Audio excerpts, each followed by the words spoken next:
સુરતના ward number 18 માં ચૂંટણી પ્રચાર દરમિયાન આમ આદમી પાર્ટી અને ભાજપ વચ્ચે તંગ સ્થિતિ સર્જાઈ છે।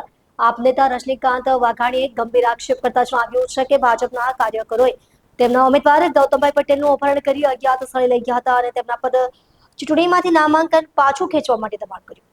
વાઘાણીએ આરોપ લગાવ્યો કે ભાજપના નેતાઓ અને કાર્યકરોએ વોર્ડ નંબર 18ના આપ ઉમેદવાર ગૌતમભાઈ પટેલને બંધક બનાવી લીધા હતા। તેમને ધાક ધમકી આપી ફોર્મ પાછું ખેંચવા માટે રાત્રેથી દબાણ શરૂ કર્યું હતું। તેમણે એમ પણ કહ્યું કે આ કૃત્યમાં પોલીસ પણ ભાજપના ઇશારે કામ કરી રહી છે, જે ગેરબંધારણીય અને લોકશાહી વિરોધી છે। જોકે પાછળથી રજનીકાંત વાઘાણીએ જણાવ્યું કે તેમણે ગૌતમભાઈ પટેલને સહી સલામત જગ્યાએ પહોંચાડી દીધા છે। ઉમેદવાર ગૌતમભાઈ પટેલે પણ પોતાની સ્થિતિ સ્પષ્ટ કરતા કહ્યું, હું ચૂંટણી લડવા તૈયાર છું। વાઘાણીએ ચેતવણી આપતા કહ્યું કે ભાજપના નેતાઓ અને તેમના ઇશારે કામ કરતી પોલીસ ખોટા દબાણ અને હરકતો બંધ કરી ઉમેદવારોને દબાવવાની કોઈ પણ કોશિશનો મજબૂત જવાબ આપવામાં આવશે નહીં। આ મામલે હાલ સુધી ભાજપ અથવા પોલીસ તરફથી કોઈ સત્તાવાર પ્રતિક્રિયા મળી નથી।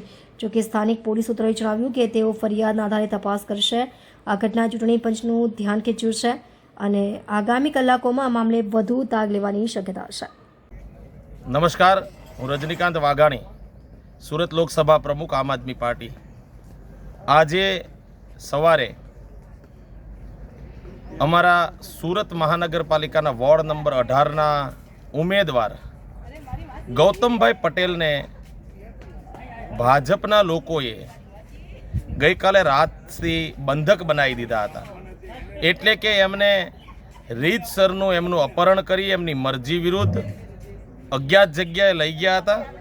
ગઈકાલે સવારથી ખૂબ પ્રયત્નો થતા હતા એમને ફોર્મ પરત ખેંચવા બાબતના, પણ માનનીય ગૌતમભાઈ પટેલ મજબૂત મનોબળના વ્યક્તિ હતા અને એ એવું કહી રહ્યા હતા કે જનતાની સેવા માટે હું તો આ મેદાનમાં ઉતર્યો છું તો લડીશ, પણ ગૌતમભાઈ ડરી જાય, ગૌતમભાઈ ફોર્મ પરત ખેંચી લે માટે ભાજપના તમામ નેતાઓએ ખૂબ ખરાબ રીતે દબાવવાની કોશિશ કરી, ડરાવવાની કોશિશ કરી। પણ સવારમાં મને જાણ થતાં હું એમની શોધખોળ કરતાં અડાજણ સ્થિત પહોંચ્યો અને ત્યાંથી ગૌતમભાઈ એક ફોર્ચ્યુનર ગાડીની અંદર એક ભાઈ એમને બેસાડીને જતા હતા, એમને મેં રસ્તાની અંદરથી ઊભા રાખ્યા અને મને ગૌતમભાઈએ એવું કીધું કે હું ચૂંટણી લડવા તૈયાર છું, ભાજપ દ્વારા મને ફોર્મ ખેંચવાની ધમકીઓ આપવામાં આવે છે અને એમને મેં ત્યાંથી મારી ગાડીમાં બેસાડ્યા અને અત્યારે એમને સહી સલામત રીતે એમના પોતાના સ્થળ ઉપર હું લઈ આવ્યો છું।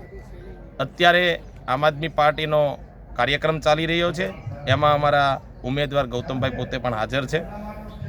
આ ભાજપની આખી આ જે ચાલ છે એ આમ તો ઘણા વર્ષોથી હવે એમની ટેકનિક બની ગઈ છે, પણ એ એક સમયની કોંગ્રેસ હતી કે જેમાં પ્રતિકાર નહોતી કરતી, આમ આદમી પાર્ટી છે। આમ આદમી પાર્ટી કંઈ દબાશે નહીં, ડરશે નહીં અને તાકાતથી અમે જવાબ આપીશું। એટલે ભાજપના નેતાઓને એના ઇશારે કામ કરતી પોલીસને મારે કહેવાનું છે કે તમે ભાજપના નેતાના ઇશારે ખોટા ધંધા કરવાનું બંધ કરી દો, અમારા ઉમેદવારોને દબાવવાનું બંધ કરી દો। પોલીસ તરીકે તમારી ડ્યુટી અને ફરજ છે, નિભાવો અને સારું કામ કરશો તો અમે સલામ કરીશું તમારી ડ્યુટીને। પણ તમે ટોમી બની કમરે પહેરવાના પટ્ટા જો ગળામાં ઘાલીને આટા મારશો તો અમે એનો જવાબ આપીશું। અમને કાયદા કાનૂન આવડે છે, અમારા કોઈ પણ ઉમેદવારોને દબાવવાની કોશિશ કરી છે તો આમ આદમી પાર્ટી મજબૂતાઈથી એનો જવાબ આપશે। આભાર। ભારત માતા કી જય।